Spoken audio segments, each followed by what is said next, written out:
Hello दोस्तों, आप सभी का स्वागत है मेरा यूट्यूब चैनल जादुई मैथ साइंस में। आज मेरा क्षेत्रमिति का लेक्चर 2 है। आइए मैं आज आप लोगों को विषमबाहु त्रिभुज का क्षेत्रफल कैसे निकलेगा और क्या है हीरोन सूत्र वो बताने का कोशिश करते हैं। ध्यान दीजिए। देखिए, ये एक है त्रिभुज है, विषमबाहु त्रिभुज है। ये क्या है? एक विषमबाहु त्रिभुज है। ये है एक विषमबाहु त्रिभुज। ध्यान दीजिए। ABC क्या है? ABC ये एक विषमबाहु त्रिभुज है। देखिए, कोण को बड़ी लेटर से डिनोट करते हैं और भुजा को छोटी लेटर से। तो देखिए क्या है, ये A है तो A के सामने भुजा मान लेते हैं, छोटी A होगा। B के सामने भुजा छोटी B और C के सामने भुजा क्या होगा? छोटी C। ध्यान दीजिए। तो जब किसी भी त्रिभुज के तीनों भुजा की माप दी हो, क्या हो? सबसे पहले ध्यान दीजिए, क्या पढ़ेंगे? हीरोन सूत्र। हीरोन सूत्र, हीरोन सूत्र या इसी को बोलते हैं हीरो फॉर्मूला या हीरो सूत्र। हीरो सूत्र भी बोलते हैं, हीरो सूत्र। ध्यान दीजिए, क्या है हीरो सूत्र? जब किसी भी त्रिभुज की तीनों भुजा दिया हो, जब किसी भी त्रिभुज की तीनों भुजा दिया हो तो वहाँ पे हीरोन सूत्र का प्रयोग करके हम लोग त्रिभुज का क्षेत्रफल निकालते हैं। कैसे? ध्यान दीजिए। जब त्रिभुज की तीनों भुजा दिया है तो सबसे पहले क्या करना है? त्रिभुज का जो है परिमाप निकालना है। क्या निकालना है? त्रिभुज का परिमाप। त्रिभुज का परिमाप। तो त्रिभुज का परिमाप क्या होता है? परिमाप, त्रिभुज का परिमाप जो होता है वो तीनों भुजा का योग होता है। क्या होता है? त्रिभुज के तीनों भुजा का योग। तो भुजा क्या है? A प्लस B और प्लस क्या है? C। ये त्रिभुज का क्या हो गया? परिमाप। त्रिभुज का परिमाप पूछेगा तो क्या बताएंगे? त्रिभुज की तीनों भुजा का योग। त्रिभुज का परिमाप क्या होगा? त्रिभुज की तीनों भुजा का योग। ध्यान दीजिए, त्रिभुज का परिमाप तीनों भुजा का योग। ये हो गया मेरा त्रिभुज का परिमाप। अब ध्यान दीजिए, अब क्या निकालना है? त्रिभुज का सेमी पेरीमीटर निकालना है, मतलब त्रिभुज का अर्ध परिमाप। क्या निकालना है? त्रिभुज का अर्ध परिमाप। दूसरा काम क्या करना है? त्रिभुज का अर्ध परिमाप। त्रिभुज का अर्ध परिमाप। अर्ध परिमाप, जो अर्ध परिमाप होता है इसको सेमी पेरीमीटर बोलते हैं। इसको S से डिनोट करते हैं। किससे डिनोट करते हैं? S से डिनोट करते हैं। त्रिभुज के सेमी पेरीमीटर को किससे डिनोट करते हैं? S से डिनोट करते हैं। सेमी पेरीमीटर जो होता है वो तीनों भुजा का योग, A plus B plus C। तीनों भुजा क्या है? A, B और C, और बटे में क्या होता है? 2। ये हो गया त्रिभुज का सेमी पेरीमीटर। ये क्या हो गया? त्रिभुज का सेमी पेरीमीटर। कोई भी त्रिभुज हो, यदि उसकी तीनों भुजा दिया हो तो उसमें उसका क्षेत्रफल निकालने के लिए हीरोन सूत्र का प्रयोग किया जाता है। ध्यान दीजिए। तो क्या है? सेमी पेरीमीटर क्या निकला? त्रिभुज के तीनों भुजा का योग और बटे में क्या निकला? 2। ध्यान दीजिए। अब हीरोन सूत्र क्या है? ध्यान दीजिए। हीरोन सूत्र क्या है? हीरोन सूत्र से त्रिभुज का क्षेत्रफल निकालना है। क्या निकालना है? त्रिभुज का क्षेत्रफल। त्रिभुज का क्षेत्रफल क्या होता है? रूट अंडर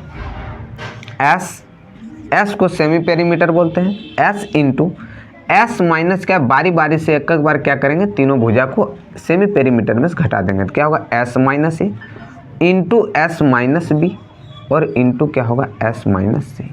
ये है त्रिभुज का क्या है? फॉर्मूला। ये क्या है? त्रिभुज के क्षेत्रफल का फॉर्मूला है। इसको क्या बोलते हैं? Heron formula. क्या बोलते हैं? Heron formula. यही है हीरोन फॉर्मूला। ठीक है, कोई दिक्कत? ध्यान दीजिए। यहाँ तक किसी को कोई दिक्कत है? देखिए, अब जो है हम लोग क्या पढ़ेंगे? आयत। क्या पढ़ेंगे? आयत, रेक्टेंगल, जिसको इंग्लिश में क्या बोलते हैं? रेक्टेंगल। देखिए, आयत पढ़ेंगे। अभी क्या चल रहा मेरा? द्विविमीय आकृति, ये क्या चल रहा है? द्विविमीय आकृति में क्या बताए थे? सभी समतल आकृति द्विविमीय आकृति कहलाती है। ठीक है, ध्यान दीजिए। अब अगला क्या पढ़ेंगे? आयत। अगला हेडिंग मेरा क्या है? आयत। आयत, आयत का ध्यान दीजिए। आयत को क्या बोलते हैं? जिसकी आमने सामने की भुजा क्या हो? बराबर हो और समांतर हो, और प्रत्येक डिग्री इसका क्या हो? 90 डिग्री हो। क्या हो? इसका प्रत्येक कोण क्या हो? 90 डिग्री हो। ये क्या है? एक आयत है, रेक्टेंगल। क्या है? ये रेक्टेंगल है, आयत। आयत का क्या होता है? आमने सामने की भुजा बराबर भी होता है और समांतर होता है। क्या होता है? BC भुजा मेरा AD के समांतर है और AB समांतर है DC, और ये दोनों भुजा भी आपस में क्या है? बराबर। ये वाला भुजा इसका बराबर है और ये वाला भुजा इसका बराबर है। कोई दिक्कत किसी को? और क्या होता है कि इसका जो विकर्ण होता है, डायमीटर जिसको बोलते हैं, वो भी क्या होता है? बराबर होता है। आयत का दोनों विकर्ण भी क्या होता है? बराबर होता है। तो देखिए इसमें क्या है? ये बड़ी भुजा को लंबाई बोलेंगे, ये क्या है? लंबाई है मेरा, और ये मेरा क्या है? छोटी भुजा को चौड़ाई बोलते हैं। क्या बोलते हैं? चौड़ाई। तो जब ये लंबाई है तो इसके बराबर BC होगा, तो इसको भी हम बोल सकते हैं लंबाई, और जब ये मेरा चौड़ाई है तो ये भी मेरा क्या होगा? चौड़ाई। क्या होगा? चौड़ाई। अगर यदि हमको आयत का बोलेगा परिमाप निकालने, आयत का परिमाप, आयत का परिमाप, परिमाप क्या बोलेंगे? ध्यान दीजिए। परिमाप का मतलब ही होता है, किसी भी चीज़ का परिमाप बोले तो परिमाप का मतलब होता है चारों ओर की घेरा की कुल लंबाई का योग। चारों ओर की घेरा की कुल लंबाई, इसका मतलब क्या हुआ कि चारों ओर की लंबाई क्या है? तो सबसे पहले AD यहाँ से चलते हैं। क्या है? AD। तो AD की लंबाई क्या है? लंबाई प्लस यहाँ से यहाँ तक की क्या बोलेंगे? चौड़ाई। फिर क्या है? फिर मेरा यहाँ से यहाँ तक की है लंबाई, और फिर क्या है मेरा? यहाँ से यहाँ तक की क्या है? चौड़ाई। इसका मतलब क्या हुआ? ध्यान दीजिए। लंबा कितना है? 2 लंबा हम लिख सकते हैं, और 2 चौड़ा भी लिख सकते हैं। क्या लिख सकते हैं? 2 चौड़ा। कोई दिक्कत? अब देखिए दोनों में कॉमन मेरा क्या आ रहा है? 2। तो 2 कॉमन ले लेते हैं तो क्या बचेगा? लंबाई, और जोड़ क्या बचेगा? चौड़ाई। यहाँ तक कोई दिक्कत? इसका मतलब क्या हुआ मेरा कि आयत का जो, ध्यान दीजिए, आयत का जो परिमाप होगा, परिमाप, आयत का परिमाप होगा 2 इंटू लंबाई और जोड़ चौड़ाई। लंबाई और जोड़ क्या होगा? चौड़ाई। ये मेरा निकल गया आयत का परिमाप। ये क्या है मेरा? आयत का परिमाप है। यहाँ तक किसी को कोई दिक्कत? ध्यान दीजिए। अब ध्यान दीजिए कि आयत का अगर यदि विकर्ण पूछेगा तो क्या होगा? ध्यान दीजिए। आयत का विकर्ण, आयत का विकर्ण, विकर्ण, ध्यान दीजिए। आयत का विकर्ण, ध्यान दीजिए। ये क्या है मेरा? ये मेरा क्या है? डायगोनल है, जिसको विकर्ण बोलते हैं, विकर्ण है। और यहाँ से यहाँ तक क्या है? लंबाई है, और इसको क्या बोलेंगे? चौड़ाई। अभी हम मान लेते हैं कि ये आकृति देखिए BCD में ये क्या है? एक समकोण त्रिभुज है। ये 90 डिग्री है, तो ये एक समकोण त्रिभुज है। और समकोण त्रिभुज में क्या होता है? एक पाइथागोरस प्रमेय है, वो क्या होता है? ये इसको एक लंबाई होगा तो एक चौड़ाई, या एक लंब होगा तो एक क्या होगा? आधार होगा। लंब का स्क्वायर जोड़ आधार स्क्वायर बराबर होता है कर्ण का स्क्वायर। तो इसके अनुसार से हम ये BD अगर यदि निकालते हैं तो BD को क्या बोलेंगे? विकर्ण। और विकर्ण बराबर क्या होगा? रूट अंडर होगा मेरा लंबाई का स्क्वायर और जोड़ चौड़ाई का स्क्वायर। क्या होगा? लंबाई का स्क्वायर जोड़ क्या होगा? चौड़ाई। ये मेरा क्या निकल गया? आयत का, ये मेरा है आयत का विकर्ण। ये क्या है मेरा? आयत का विकर्ण। आयत का विकर्ण क्या है मेरा? आयत का विकर्ण का फॉर्मूला क्या होता है? रूट अंडर लंबाई स्क्वायर जोड़ चौड़ाई स्क्वायर। कोई दिक्कत? अब अगर यदि निकालना है हमको क्षेत्रफल, क्या निकालना है? आयत का क्षेत्रफल निकालना है। क्या निकालना है? आयत का क्षेत्रफल। आयत का क्षेत्रफल। तो आयत का जो क्षेत्रफल होता है वो लंबाई और गुना क्या होता है? चौड़ाई। ठीक है, लंबाई गुना क्या होता है? चौड़ाई। लंबाई गुना होता है चौड़ाई। आयत का क्षेत्रफल होता है लंबाई गुना चौड़ाई। ध्यान दीजिए, आयत का क्षेत्रफल क्या होता है? लंबाई गुना चौड़ाई। ये मेरा क्या है? आयत का क्षेत्रफल है। ये आयत का क्षेत्रफल होता है लंबाई गुना चौड़ाई। ध्यान दीजिए। अब देखिए, अगर यदि हमको निकालना है, क्या निकालना है? लंबाई निकालना है। क्या निकालना है? लंबाई। तो ध्यान दीजिए, इधर देखिए मेरा क्या है, इधर चौड़ाई गुना में है, अगर यदि है तो इधर क्या चीज़ में जाएगा? भाग में। तो लंबाई को रखना है, मतलब लंबाई निकालना है, तो इधर चौड़ाई गुना में है तो इधर क्या चीज़ में? भाग में। तो क्या होगा? तो मेरा होगा क्षेत्रफल, क्षेत्रफल, क्षेत्रफल और बटे में मेरा क्या होगा? चौड़ाई। क्षेत्रफल और बटे में क्या होगा? चौड़ाई। और यदि चौड़ाई निकालना है, क्या निकालना है? ध्यान दीजिए, यदि चौड़ाई निकालना है तो चौड़ाई बराबर क्या होगा? क्षेत्रफल, और बटे में क्या होगा मेरा? लंबाई। बटे में क्या होगा? लंबाई। ये हो गया आयत। उम्मीद करते हैं कि यहाँ तक आपको अच्छे से समझ में आया होगा। देखिए, अब इसी का एक क्या है, ये मेरा आयत हो गया। अब क्या पढ़ेंगे? वर्ग, जिसको हम लोग स्क्वायर बोलते हैं। क्या बोलते हैं? स्क्वायर। वर्ग के बारे में चर्चा करते हैं थोड़ा, क्या होता है वर्ग। ध्यान दीजिए, यहाँ तक कोई दिक्कत? देखिए, वर्ग,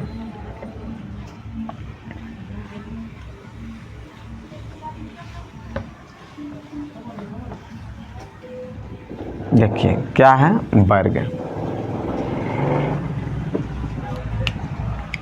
वर्ग, वर्ग को क्या बोलते हैं? इंग्लिश में बोलते हैं स्क्वायर। क्या बोलते हैं? स्क्वायर। ध्यान दीजिए, वर्ग किसको बोलते हैं? जिस वह चतुर्भुज जिसकी, वह समांतर चतुर्भुज जिसकी चारों भुजा आपस में बराबर हो। क्या हो? जिसकी चारों भुजा क्या हो? आपस में बराबर हो। ठीक है, वह समांतर चतुर्भुज जिसकी चारों भुजा आपस में बराबर हो, और क्या हो? प्रत्येक कोण समकोण हो। प्रत्येक कोण क्या हो? समकोण हो। ठीक है, चारों भुजा क्या है? मान लेते हैं कि चारों भुजा बराबर है, और प्रत्येक कोण क्या है? समकोण है। प्रत्येक कोण क्या है? समकोण है। और चारों भुजा इसका जब बराबर है, ध्यान दीजिए, तो क्या ये बराबर भी ये इसका है? ये बराबर, सब चारों भुजा के आपस में बराबर है। ध्यान दीजिए, और जब इसकी चारों भुजा बराबर होती है तो क्या होता है? होती है कि वर्ग का जो है दोनों विकर्ण भी क्या होता है? एक दूसरे के बराबर होता है। इसका वर्ग का विकर्ण भी क्या होगा? बराबर होगा। ध्यान दीजिए, और वर्ग का जो विकर्ण है, इस वर्ग को दो बराबर भाग में विभाजित करता है। क्या करता है? दो बराबर त्रिभुजों में विभाजित करता है। ध्यान दीजिए, अगर यदि ये वर्ग है और वर्ग की चारों भुजा आपस में बराबर है, तो हम मान लेते हैं कि ये चारों भुजा की लंबाई ए होगा। मान तो सकते हैं, ये चारों भुजा की लंबाई क्या है? मेरा ए है। कोई दिक्कत किसी को? कोई दिक्कत किसी को है? ध्यान दीजिए, चारों भुजा की लंबाई क्या मान ली हम? ए है। ठीक है, ध्यान दीजिए, अब क्या है? इसका परिमाप निकालना है। सबसे पहले क्या निकालना है? इसका परिमाप, वर्ग का परिमाप। तो वर्ग का परिमाप, वर्ग का परिमाप, परिमाप, वर्ग का जो परिमाप होता है क्या होता है? हम क्या बोले थे कि वर्ग रहे या कोई भी समतल आकृति हो, यदि उसका परिमाप बोल दें तो क्या बोलें कि चारों ओर की घेरा की कुल लंबाई। तो इसके चारों ओर की घेरा की लंबाई क्या है? ध्यान, क्या है? ए, फिर क्या है? ए, और फिर क्या है? ए, और फिर क्या है? ए, मतलब चारों भुजा की लंबाई ए है।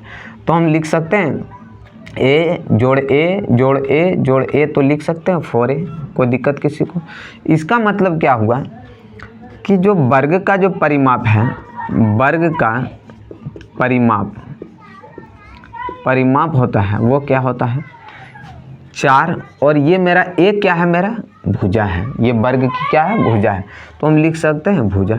इसका मतलब है कि जो आयत का जो परिमाप होगा वो क्या होगा? 4 गुना भुजा। यदि वर्ग की कोई एक भुजा दिया हो और परिमाप पूछे तो क्या होगा? 4 गुना भुजा। कोई दिक्कत किसी को?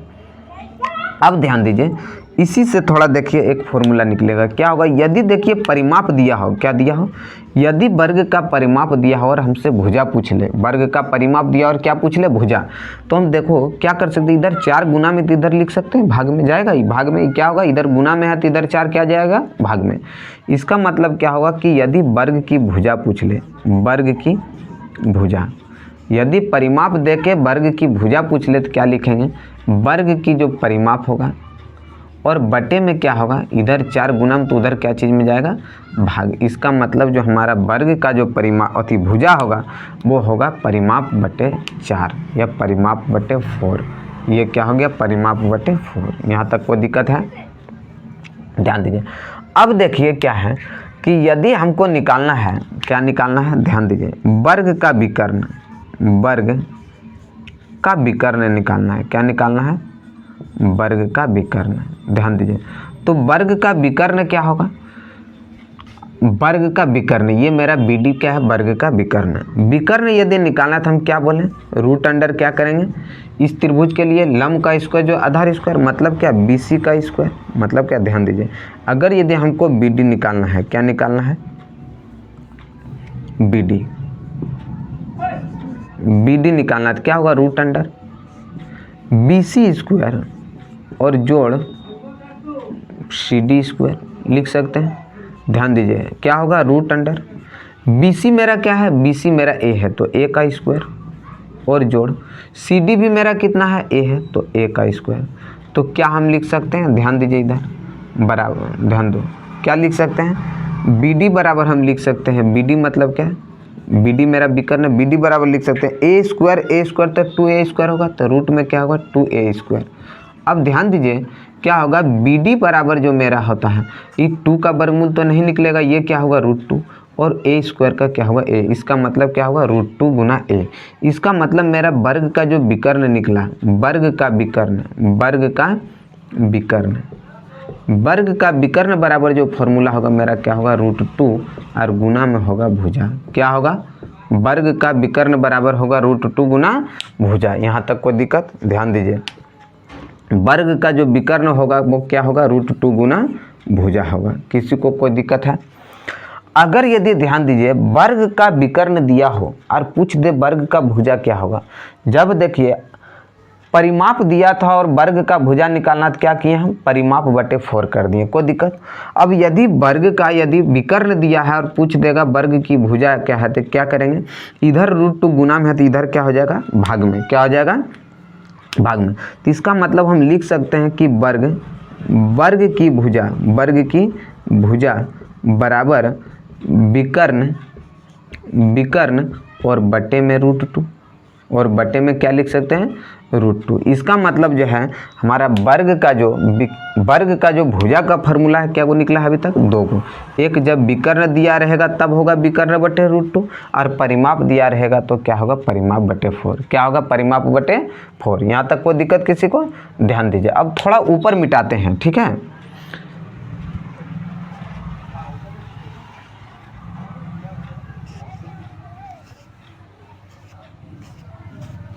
देखिए अब देखिए वर्ग का जो क्षेत्रफल होता है, क्या होता है, वर्ग का क्षेत्रफल। ध्यान दीजिए वर्ग का जो क्षेत्रफल होगा, वर्ग का क्षेत्रफल, वर्ग का क्षेत्रफल, तो वर्ग का क्षेत्रफल जो होगा वो क्या होगा, लंबाई गुना चौड़ाई। तो लंबाई और चौड़ाई दोनों बराबर है तो इसका मतलब क्या होगा, भुजा गुना भुजा, मतलब A गुना A। और A गुना A करेंगे इसका मतलब A स्क्वायर लिख सकते हैं, इसको क्या लिख सकते हैं, A स्क्वायर। इसका मतलब वर्ग का जो क्षेत्रफल होगा, वर्ग का क्षेत्रफल वो क्या होगा मेरा, भुजा स्क्वायर। क्या होगा, भुजा स्क्वायर। क्या होगा, वर्ग का क्षेत्रफल भुजा स्क्वायर। ध्यान दीजिए अब ये वर्ग का जो क्षेत्रफल मेरा निकला ये क्या है, भुजा स्क्वायर। अब देखिए वर्ग का जो क्षेत्रफल भुजा स्क्वायर और भुजा बराबर मेरा क्या होता है, परिमाप बटे 4। तो इस भुजा के जगह पर हम परिमाप बटे 4 लिख देंगे, किसी को कोई दिक्कत, ध्यान दीजिए। तो क्या हम लिख सकते हैं, वर्ग का क्षेत्रफल, वर्ग का क्षेत्रफल बराबर भुजा का स्क्वायर और भुजा का मान मेरा कितना निकला, परिमाप बटे 4। तो परिमाप और बटे क्या 4, और ये क्या है, इस पर स्क्वायर, तो पूरे पर स्क्वायर हम लिख सकते हैं। ध्यान दीजिए, ध्यान दीजिए। इसका मतलब क्या आया कि वर्ग का जो क्षेत्रफल होता है, वर्ग का क्षेत्रफल यदि परिमाप दिया हो, यदि क्या दिया हो, परिमाप दिया हो और पूछे वर्ग का क्षेत्रफल, तो क्या करना है, परिमाप का स्क्वायर, परिमाप का स्क्वायर, परिमाप का क्या होगा, स्क्वायर होगा, और बटे में क्या होगा, 4 का स्क्वायर 16, मतलब 4 का स्क्वायर कितना होगा, 16। अगर यदि पूछ ले कि परिमाप दे के पूछ ले वर्ग का क्षेत्रफल, तो क्या बोलेगा कि परिमाप का स्क्वायर और बटे क्या होगा मेरा 4, परिमाप का स्क्वायर बटे क्या होगा 4। यहाँ तक कोई दिक्कत? अब देखिए कि ये भुजा जो दिया है, ये भुजा बराबर और क्या होता है, वर्ग की भुजा बराबर विकर्ण बटे √2 है। यदि जो है हम भुजा की जगह पर यहाँ ये भी तो पुट कर सकते हैं विकर्ण बटे √2। अगर यदि विकर्ण दे दे, क्या दे दे, वर्ग का विकर्ण दे दे और पूछ दे कि वर्ग का क्षेत्रफल क्या होगा, यदि विकर्ण दे के पूछ दे कि वर्ग का क्षेत्रफल क्या होगा, ध्यान दीजिए, विकर्ण दे के वर्ग का क्षेत्रफल पूछ ले तो क्या होगा, तो वर्ग का क्षेत्रफल क्या होता है, वर्ग का क्षेत्रफल भुजा स्क्वायर होता है। और भुजा की जगह पर हम क्या लिख सकते हैं, विकर्ण और बटे क्या लिख सकते हैं √2। और ये देखो भुजा का स्क्वायर है तो ये भी इसका भी स्क्वायर होगा। इसका मतलब क्या लिख सकते हैं, वर्ग का क्षेत्रफल क्या लिख सकते हैं कि विकर्ण का स्क्वायर और क्या लिख सकते हैं, और बटे में क्या लिख सकते हैं हम, विकर्ण का स्क्वायर और √2 का स्क्वायर, √2 गुना √2 देखो क्या होगा √2 और गुना √2 क्या होगा √4 और √4 का वर्गमूल क्या होता है 2 होता है, क्या होता है 2। तो हम क्या लिख सकते हैं बटे में 2। इसका मतलब जो है वर्ग का जो क्षेत्रफल का फॉर्मूला होगा क्या होगा, विकर्ण का स्क्वायर और बटे में क्या होगा 2, विकर्ण का स्क्वायर बटे 2। यहाँ तक किसी को कोई दिक्कत तो नहीं होना चाहिए मेरे अनुसार से। यदि आपको किसी प्रकार की दिक्कत है तो आप इस वीडियो को 1, 2 बार 3 बार देखिए। आपको उम्मीद करते हैं कि मेरा पढ़ाया हुआ कंटेंट आपको अच्छे से समझ में आएगा। और यदि आपको मेरा अच्छा लगे मेरा पढ़ाया हुआ तरीका तो आप हमारे वीडियो को लाइक करें, सब्सक्राइब करें और अपने दोस्तों में शेयर करें। तो आज का क्लास यहीं तक रहने देते हैं। अगला मेरा लेक्चर जो है 3 कल होगा। जय हिंद, जय भारत।